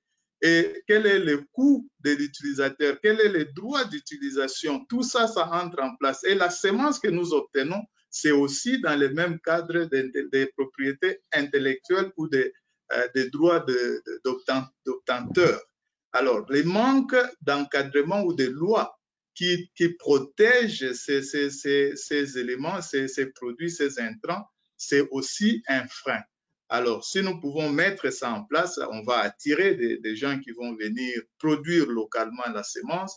Nous allons mettre en place des lois d'incitation ou des mesures d'incitation qui vont promouvoir le développement de ces entités qui sont dans la chaîne de valeur agricole. C'est un sujet vaste, malheureusement.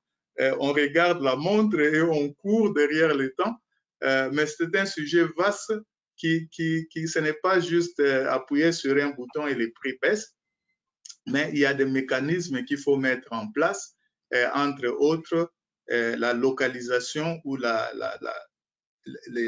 localiser la production dans les pays et offrir des mesures incitatives et la protection des droits ou de la propriété intellectuelle. Tout ça, c'est ce qui va amener à des prix compétitifs. Et certainement, nous pouvons aussi dire qu'avec de bons prix, nous pouvons maintenir un niveau de production qui soit compétitif à ceux de nos voisins. Voilà en bref ce que je dirais. Merci, M. Ngama. Vous gardez le micro. Alors, comment faire face à la concurrence déloyale des produits agricoles venant des pays limitrophes de la RDC Congo, précisément à l'est du pays? Oui, ça c'est important puisque, comme je disais tantôt, la question de compétitivité a plusieurs facteurs.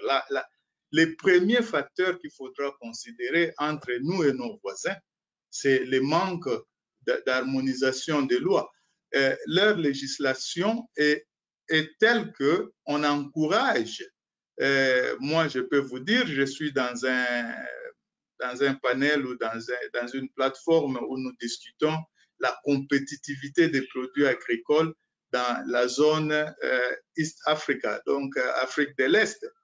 Et quand vous voyez les lois ailleurs, les lois donnent de l'espace et poussent les producteurs à produire dans un environnement qui est conducive, qui les appuie, qui les assiste, qui les supporte à aller de l'avant, à venir vers nous. Nous n'avons pas. D'abord, la compétitivité n'arrive pas puisque nos méthodes sont vieilles. On n'a pas beaucoup évolué. Nous n'avons pas introduit la technologie dans notre façon de faire les choses. Ailleurs, on parle maintenant des tracteurs qui sont sans opérateur. Donc, des tracteurs qui sont automatiques, opérés à partir des réseaux satellitaires. Nous sommes encore à la houe et la bêche. Alors, tout ça, ça augmente les coûts de production. De l'autre côté, on parle de mécanisation et industrialisation. Nous sommes encore au niveau primaire. Donc, nous devons passer à cette étape-là pour freiner, au fait, ou pour être concurrentiels. Mais au-delà de ça, et surtout, ce sont nos lois qui ne nous supportent pas, qui ne protègent pas les producteurs agricoles et qui offrent aux autres, sans le savoir, l'opportunité de nous malmener sur le plan de compétitivité. Ici au Katanga, les gens parlent, à un moment donné, par exemple, la Zambie, qui est frontalière, a mis un moratorium sur l'exportation d'œufs et de poussins, mais pas de viande. La viande pouvait passer, la viande de poulet, les poulets sur pied pouvaient passer, mais pas de poussins et pas d'œufs fécondés. Pourquoi? Puisqu'il fallait bloquer les Congolais, les ralentir et donner l'opportunité en période de carence aux Zambiens de produire pour fournir les marchés congolais. Donc, il y a ce genre d'activités, ce genre de choses que nous devons, nous, Congolais, au niveau de notre gouvernement et de nos législateurs, adresser pour rendre les produits congolais beaucoup plus compétitifs ou compétitifs, puisqu'ils ne l'est pas, les rendre compétitifs par rapport à la pression que nous recevons des voisins. On ne produit pas, nous ne pouvons que subir. Donc voilà. Merci. Merci, M. Ngama. Blaise, voici une question pour vous. Alors, par quelle structure peut-on solliciter un financement, surtout pour les débutants? Donc, par quelle structure on peut solliciter des financements pour son activité agricole, surtout pour les débutants? Mais écoutez, les débutants, l'idéal serait soit de s'allier à une coopérative d'épargne et de crédit qu'on appelle COPEC, mais aussi travailler avec les microfinances, hein, parce que quand on est débutant, on a une petite activité, c'est beaucoup plus adapté aux offres que nous proposent les microfinances. C'est vraiment leur cible pour essayer d'avoir accès au financement. Mais j'allais aussi parler d'un aspect par rapport à aujourd'hui, il y a la montée des assureurs au pays. Nous avons plusieurs entreprises d'assureurs qui peuvent financer les secteurs agricoles.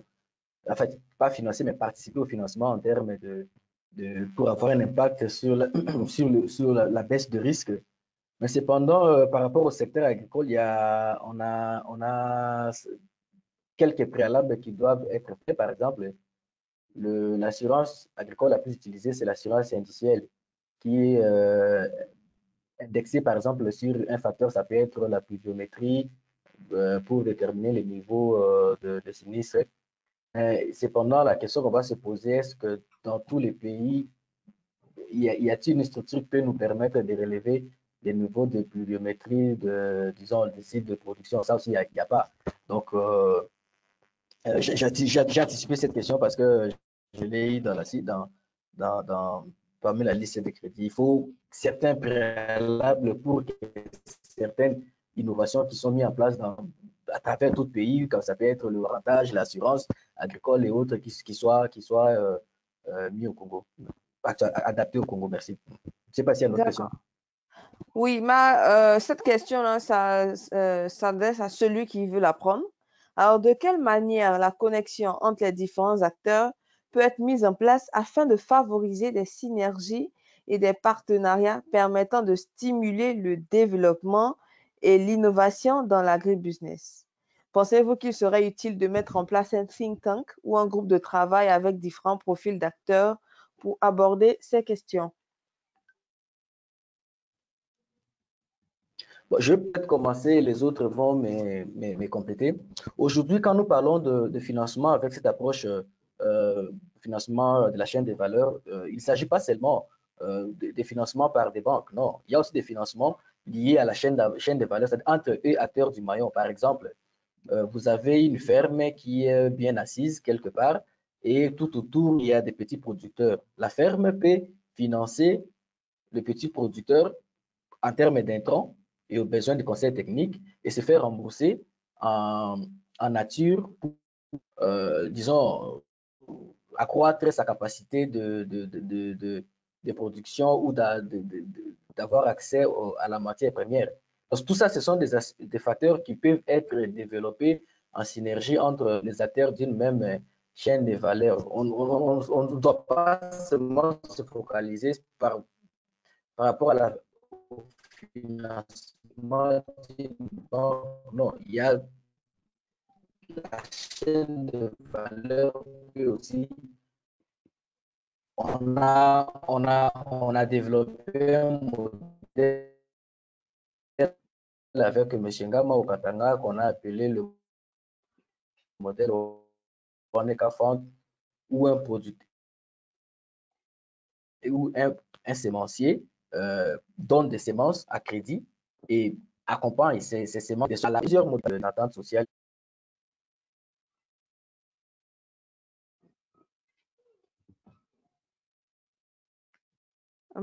Je pense que M. Ngama peut, s'il veut ajouter quelque chose à la question, on a un souci de connexion du côté de malheureusement, Blaise.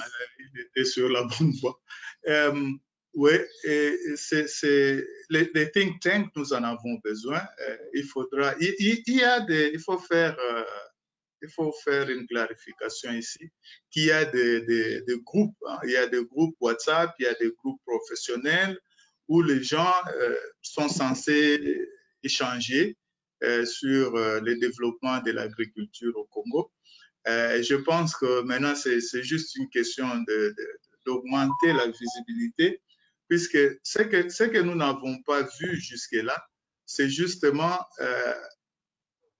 comme Rocky a posé la question des États généraux, c'est ce genre de forums qu'il faut organiser, c'est ce genre de forums qui attirent en fait les acteurs de la chaîne de valeur agricole dans tous les secteurs, qu'ils viennent et que ces questions soient discutées. Ce n'est pas après 30 ans. Nous devons avoir un think tank qui travaille sur une base, je ne sais pas, trimestrielle ou semestrielle, suivant les saisons, pour donner une orientation ou des idées.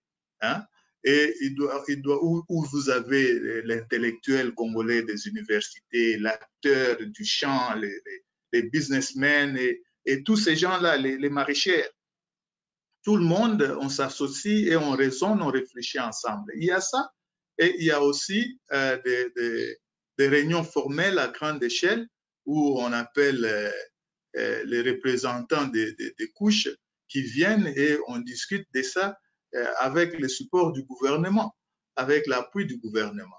Donc, moi, je pense que l'idée d'un think tank ou de ramener toutes les idées en place ou au même endroit pour réfléchir et discuter, ça, c'est l'idéal. C'est là où nous devons aller. Merci. Merci, M. Ngama. Alors, M. Kapai, vous voulez ajouter sur cette question? Bon, c'est juste, je crois que la question va aussi dans quelque chose qu'on envisage souvent de faire. Je crois bien, comme M. Ngama a dit, il faut le planifier, ça sera trimestriel, semestriel et dans quel temps et tout. Mais nous, on envisageait peut-être de groupes de discussion. Bon, je ne sais pas si ça existait. Hein. Quand j'ai dit groupe de discussion, que ce soit un peu vraiment public, accessible à tout le monde, vous voyez, tous ceux qui sont intéressés un peu dans les secteurs, quoi. D'accord, merci Monsieur Kapai. Monsieur Ngama, il y a une question ici pour vous. Quelle est la différence entre une ferme agricole et un parc agricole? OK. Une ferme agricole, puisque j'ai cité Bukangalonzo, ça c'est une ferme industrielle agricole. Nous en avons aussi ici au Katanga, il y a Machamba, qui est une ferme agricole, 6000 hectares de maïs, modernisé, tout ça, avec une intégration verticale, c'est-à-dire ils produisent le maïs, par exemple, et on moue, on transforme et on vend.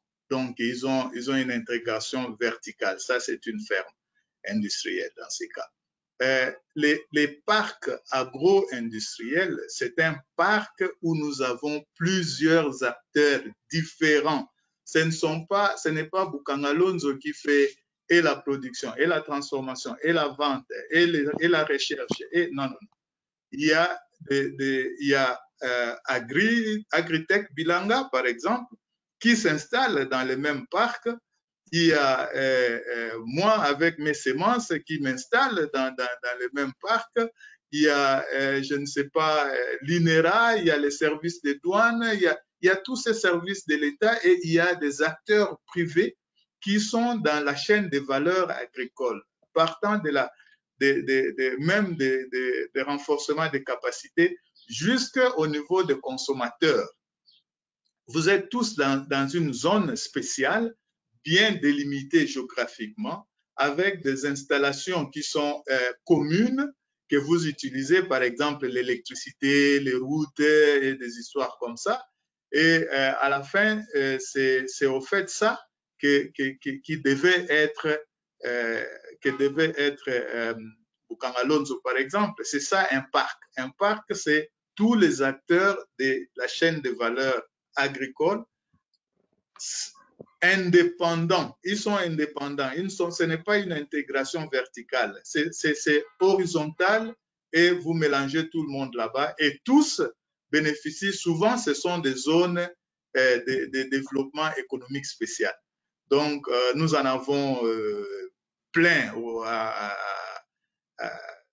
en Inde, par exemple, pour citer plus proche de nous, le Gabon a une zone très, très prospère qui est en train d'avancer.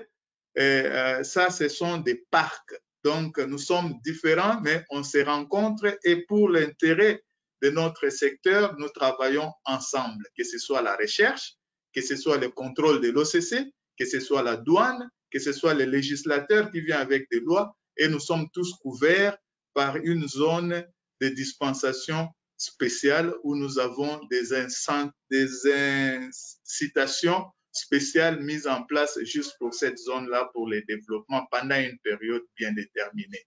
Voilà ce que je pourrais dire en bref de la différence entre les deux.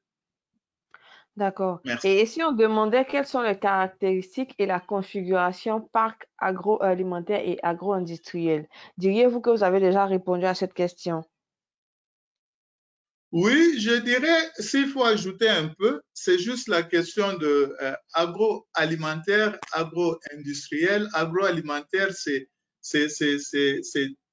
dirigé vers le food, vers la bouffe, les aliments, la nourriture, maïs, riz, je ne sais pas, sorgho et tout ça. Mais agro-industriel, ça peut être tout ce qui a trait à l'industrialisation et même des produits comme les bois. Hein, les bois, c'est aussi, ça entre dans ces groupes-là. On ne mange pas le bois. Et bon, ça dépend. Et il y a aussi des histoires comme, que dirais-je, la transformation en amidon de manioc.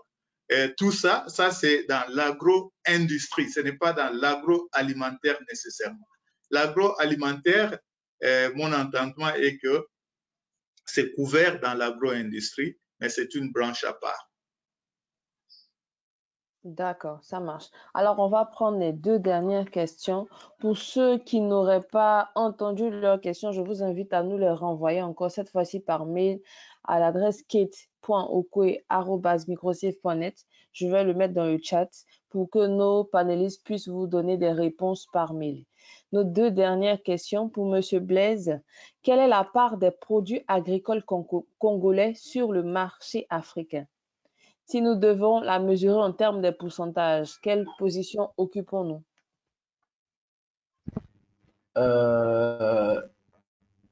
J'ai peur que les pourcentages ne soient négatifs. Pourquoi je le dis? Parce que je prends quelques points chauds tout le long de notre frontière en termes de portes d'entrée. Je commence par le Katanga. Le Katanga, la porte d'entrée, c'est beaucoup plus par Kasumbalesa. Kasumbalesa, quand il y a, par exemple, manifestation dans la cité de Kasumbalesa, le lendemain, le prix augmente sur le marché. Le prix de tout, que ce soit tomates, huile, oignons, farine de maïs, tout. Ceci montre à quel point cette partie du pays dépend de l'importation de produits venant de l'Afrique australe. Je vais par exemple la partie est, Goma, Ituri et autres. Goma, Kasindi et Ituri. Là où il y a des frontières terrestres. Vous remarquerez que le produit vient souvent de l'extérieur vers le pays. On peut remarquer à partir des routures où il y a des produits qui sortent, des produits agricoles qui sortent, mais qui rentrent sous forme de produits transformés avec une valeur ajoutée, ce qui fait que si vous comparez la balance commerciale, nous serons négatifs. Kasindi, la même chose. Parfois, nous mangeons à Kinshasa des haricots qui nous viennent de la Tanzanie et Ouganda qui passent par Kasindi, Beni, Kisangani, ça prend le bateau jusqu'à Kinshasa et nous le consommons ici. Uturi, c'est la même chose. Donc, vous allez par exemple du côté de RCA, la frontière avec RCA située à la ville de Zongo. Ça, au moins, il y a quand même une exception. C'est beaucoup plus le produit agricole qui va vers Bangui, mais Bangui, c'est une petite ville, ce qui fait que ça peut être un effet atténuant. Kinshasa, j'ai été surpris d'apprendre qu'il y a des minoteries basées à Kinshasa qui importent jusqu'à 6 000, 7 000 tonnes de maïs chaque année pour faire face à l'insuffisance de la production locale en termes comme matière première. Donc, vous remarquez que tous ces aspects réunis font qu'on se posera la question, est-ce que ces taux ou la quantité de la production agricole congolaise dans l'Afrique n'est-elle pas négative? Si vraiment il y a un problème de statistiques dans notre pays, on ne sait pas exactement ressortir qu'est-ce qui sort ou voir même qu'est-ce qui est produit dans quelle période. Mais le fait nous montre que notre pays a une balance commerciale déficitaire dans beaucoup de produits, dont la production agricole. Donc, il est difficile à ce stade de définir la part de notre production dans la production en Afrique. Je ne sais pas si j'ai répondu à la question D'accord. du participant.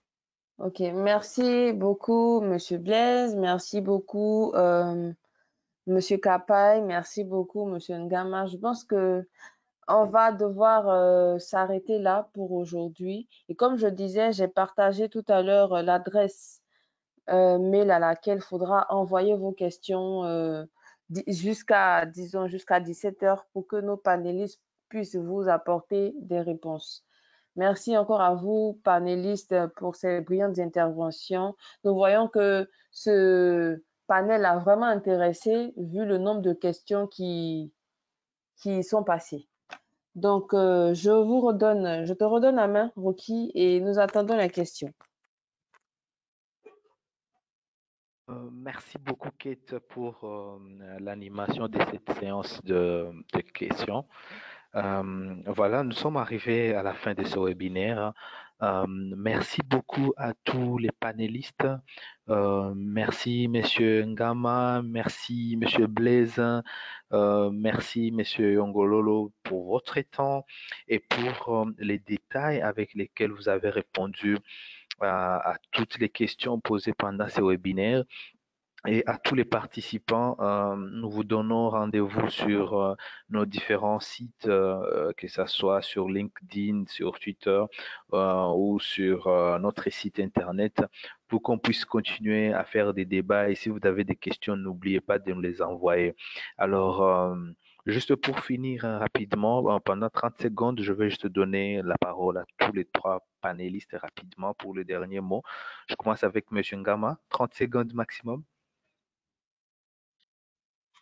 Oui, 30 secondes, c'était très intéressant. Je pense que, et j'espère que nous devons avoir des sessions pareilles pour essayer d'élucider ou de parler davantage, d'échanger sur l'agriculture congolaise. Et je vous remercie, vous, en tant que MSI, Microsoft Consulting, pour avoir pris l'initiative. Et merci beaucoup à tous nos amis qui nous ont joint à ces webinaires. C'est un plaisir. Nous espérons que nous avons apporté un plus. Merci beaucoup. Merci beaucoup, Monsieur Blaise. Mais écoutez, merci beaucoup à Microsoft Consulting, merci beaucoup aux participants, merci à vous et Madame Gassi pour la modération. Donc, le secteur agricole, c'est d'abord un sujet très vaste et combiné au secteur financier, ça devient encore vague au carré, si je peux le dire ainsi.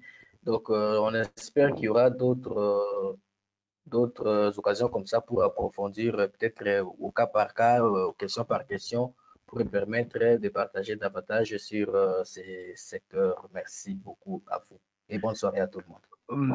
Merci, Monsieur Yongololo. Ok, je tiens à remercier Microsoft Consulting. Je tiens à remercier à tous les participants d'avoir posé autant de questions, bien qu'on a couru derrière les temps. Et merci à tous les intervenants. Je crois bien, l'idée, elle est bonne.